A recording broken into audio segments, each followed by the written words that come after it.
దావోస్లో Israel ఆర్థిక మంత్రి నిర్ బర్కత్ ఆ దేశ ఉన్నతాధికారులతో ఏపీ సీఎం చంద్రబాబు సమావేశమయ్యారు. రక్షణ, అంతరిక్షం, semiconductor, quantum leadership, cyber security వంటి కీలక రంగాల్లో ఇరువురి మధ్య చర్చలు జరిగాయి.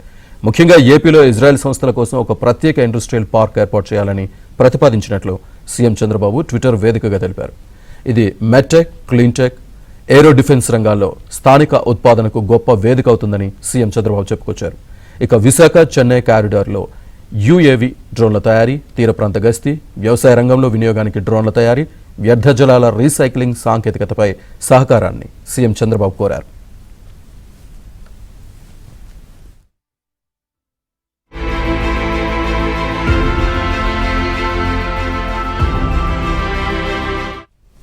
అదే అంశానికి సంబంధించి పూర్తి డీటెయిల్స్ మా కరెస్పాండెంట్ సత్య అందిస్తారు. సత్య,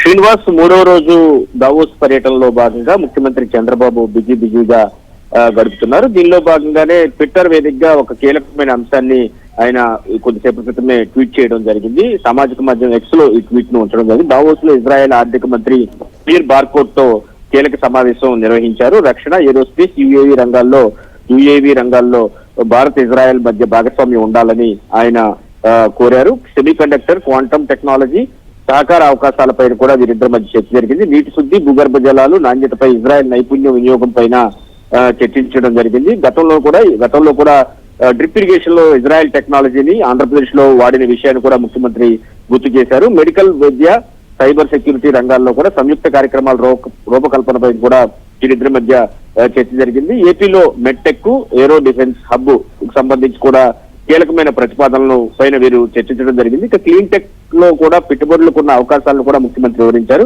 మూడో రోజు దావోస్ పర్యటనలో భాగంగా ముఖ్యమంత్రి పలు కీలక సంస్థలు, అదేవిధంగా అధినేతలతో కూడా మాట్లాడనున్నారు. పారిశ్రామిక పురోగతిపై కూడా వరల్డ్ ఎకనామిక్ ఫోరం నిర్వహించే సెషన్ లో కూడా ముఖ్యమంత్రి నేడు కీలక ప్రసంగం చేయబోతున్నారు. దావోస్ లో హొరైసిన్ చైర్మన్ ఫ్రాంక్ రీచర్ తో కూడా నేడు ముఖ్యమంత్రి భేటీ కానున్నారు. తమారా హాస్పిటాలిటీ సంస్థ ఫౌండర్ సృష్టి సిబులాల్, ఆ సంస్థ సీఈఓ ఖుష్బూ అవస్థితో కూడా భేటీ అయ్యి ఆంధ్రప్రదేశ్ లో ఉన్న అవకాశాలను వారికి వివరించబోతున్నారు. సిఎన్ఎఫ్ నిర్వహించే healing planet throw regenerative food systems పేరిట జరిగే చర్చా కార్యక్రమంలో కూడా ముఖ్యమంత్రి హాజరై ప్రసంగించబోతున్నారు. ఇక $1 trillion pivot rewriting market signals for nature positive growth అనే అంశంపై కూడా జరిగే చర్చా కార్యక్రమంలో కూడా ముఖ్యమంత్రి ప్రత్యక్షంగా పాల్గొంటారు. బ్లూంబెర్గ్ సంస్థ నిర్వహించిన trillion of dollars AI movement transforming global economy session లో ముఖ్య వక్తగా కీలక ప్రసంగం ముఖ్యమంత్రి నేడు జరిగే సదస్సులో చేయబోతున్నారు. ఇక ఏపీ లాంజ్ లో నిర్వహించే బిల్డింగ్ ఇండియా ఇన్ఫ్రాస్ట్రక్చర్ కార్యక్రమం పైన కేంద్ర మంత్రులతో కలిసి ముఖ్యమంత్రి పాల్గొంటారు.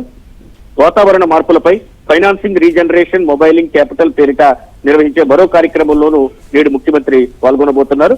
ఉదయం నుంచి సెషన్స్ అన్ని పూర్తయ్యే వరకు కూడా క్షణం తీరిక లేకుండా ముఖ్యమంత్రి వరుస సమావేశాల్లో పాల్గొనడంతో పాటు ఏపీలో ఉన్న అవకాశాలను కూడా వారికి వివరించడం, ఆయా దేశ ప్రతినిధులతో కూడా స్వయంగా ముఖ్యమంత్రి మాట్లాడి వారిని ఒప్పించే ప్రయత్నం అయితే చేయబోతున్నారు.